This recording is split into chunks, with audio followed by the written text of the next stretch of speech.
Billy Joel here on BBC Radio Manchester 95.1 FM.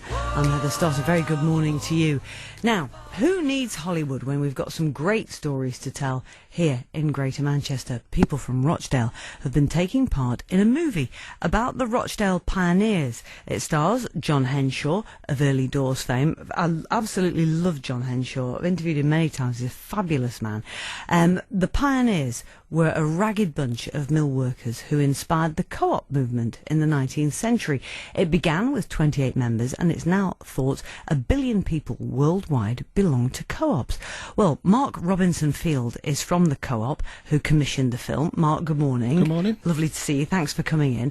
And he's joining you now, along with Ian Jenkins, who's in the movie. Ian, good morning to you. How are you doing? And also Bob Young, who's in the movie as well. You're a professional actor, Bob. Good morning to you. So, Bob, you're a professional actor. Ian, you're an amateur actor.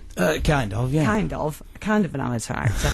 And Mark, this was all the co-op's idea and you commissioned it. Tell me why you had this idea. Who had the idea and how did it happen? Well, 2012 is a unique year for us. It's the United Nations International Year of Cooperatives, where the United Nations are celebrating the impact that cooperatives have on communities across the world. The cooperative group, being the UK's largest, has got a whole range of activities planned for this year.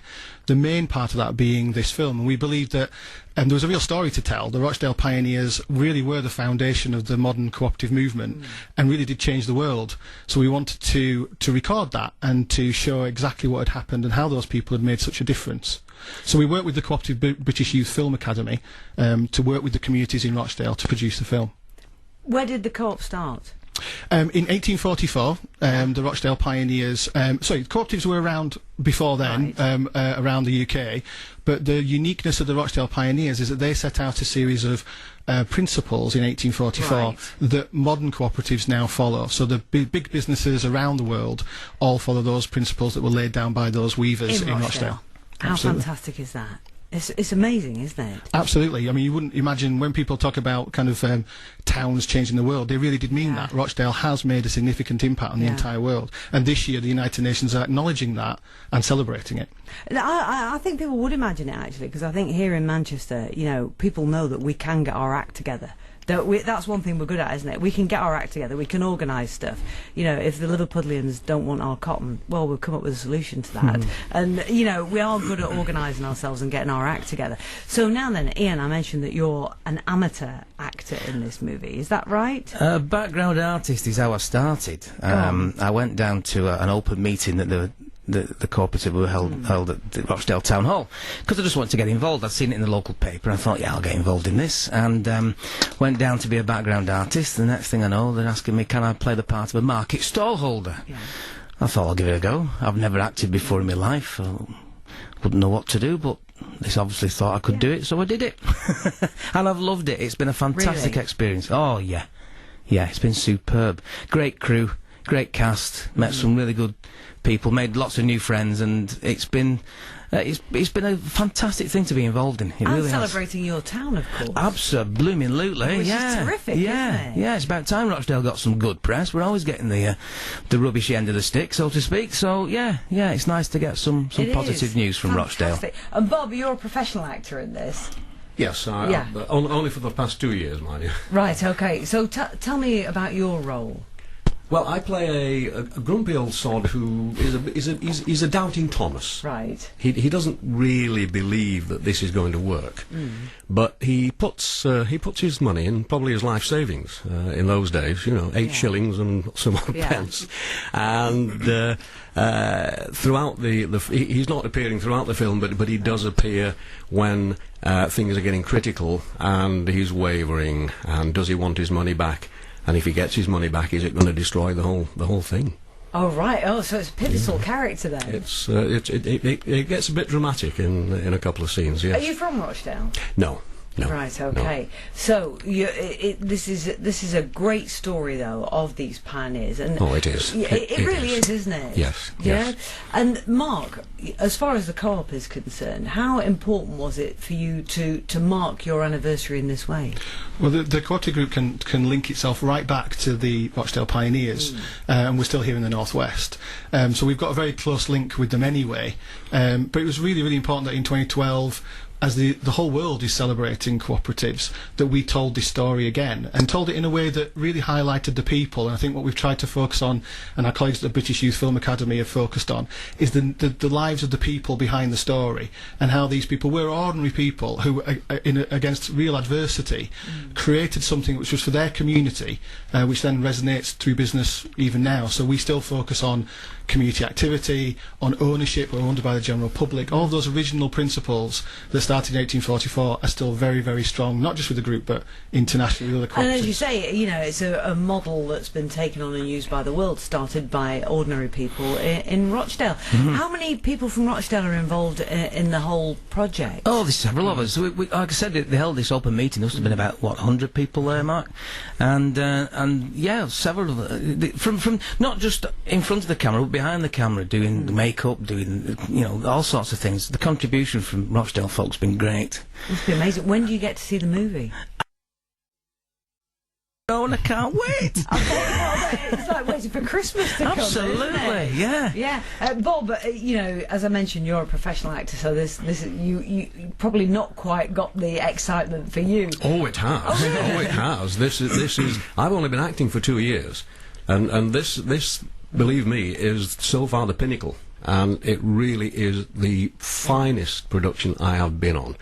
The director is just an absolute dream to work with. I can't imagine. Yeah, he's fabulous. Really? I can't imagine Steven Spielberg being any better. I really can't. That's praise indeed. Yeah. You've only been acting for 2 years. What did you do before that? Well, I've been a professional singer for a long time, Right. and I always wanted to be an actor, and a couple of doors opened, so I gave them a push, and I haven't looked back, and it's been absolutely fantastic. Are you enjoying it? I really am. Is it as good as you thought it would be? Yeah, I've got a couple of plugs if I can get them in. Yeah, of course you can. Go on. Are you in something that we can watch you Well, in? I've got a small part in a new play at the Royal Northern College of Music on the 1st, 2nd, 3rd of March. That's called The Race to Rome, written by Christopher Taylor, who is a fantastic writer and director. And we hope to be doing the Ball Prima Donna again, which is a play written in the 1950s and is the precursor to Monty Python. And we should be doing that in the Lowry Studio Theatre either the end of April or during May. We've yet to finalise the date. Right, well, people will come along and see you. Hopefully, Thank that'd you. be great, and we'll see you in the movie.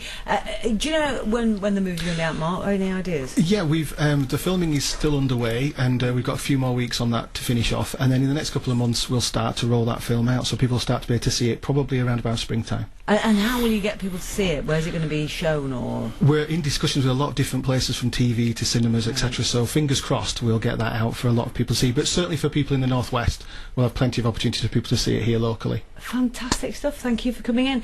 Just before you go, I'm going to ask you about accents, because we're talking about accents this morning and whether or not it matters, because apparently an increased number of people are going for elocution lessons to try and lose their accents. Ian, you've got an accent. Have I? Hey up. Yes, I have. And I'm proud of it. Right, you wouldn't want to lose it. Not unless it got me more work. No, I wouldn't want to lose it, no. I love accents. I think they define somebody, so I'm very proud of my accent. Yeah, Lass. I'm a So big you fan should be. myself. Yeah, Bob, what do you think about accents as an actor? Well, they are absolutely vital. I couldn't have done this part if I couldn't get something like a 1844's Rochdale accent. I mean, it just wouldn't work, did it? So you've got a northern accent. It's a beautiful northern accent. It's not a particularly broad accent, but it's definitely there. We know where you're from. yes. We can pick up your northernness. Do you think that limits your choice of roles because of that accent? Or not? No, not particularly. I claim to be an actor, so I should be able to put on a different accent as required, really. It just requires a little bit of time and, well, a lot of time sometimes. Yeah, to get it, yeah. and to keep it, I suppose. I'm up for a role with an American accent at the moment, which is going quite well. I'm on a callback for it, so I must be. That's good. I must be getting there. You mustn't you? Which little parts of the States does the accent come from? Chicago, that sort of area. See, an American accent's hard to do, isn't it? Everybody can do an American accent really badly. Yes, But an American accent, well, is a different kettle of fish altogether. Exactly. Mark, whereabouts are you from? I'm from Yorkshire, from Barnsley originally. Right, okay. So, with the Yorkshire accent, it tends to get lumped in with that whole northern thing. Has that affected you at all in any way? No, not at all. I mean, I've worked around the UK in lots of different places, and I work with a team of people from across the UK, and I think we just enjoy having those accents. I think it's about, as Ian said, it's about where you come from. You just have to celebrate that and acknowledge that. It's true, isn't it? Well, celebrating Rochdale, there's no finer thing than that. So we'll look out for the movie. What's it called, the film? It's called the Rochdale Pioneers. Rochdale Pioneers. We'll look out for it. Thank you so much for coming in and sharing with us. Really enjoyed talking to you this morning. Thank you. Fabulous. Thank you. Absolute pleasure. Mark Robinson Field, who's from the Co-op, who commissioned the film, he was talking to you along with Ian Jenkins and Bob Young, two of the actors who are in it. And it also stars John Henshaw, who you will know from Early Doors. It's BBC Radio Manchester 95.1 FM.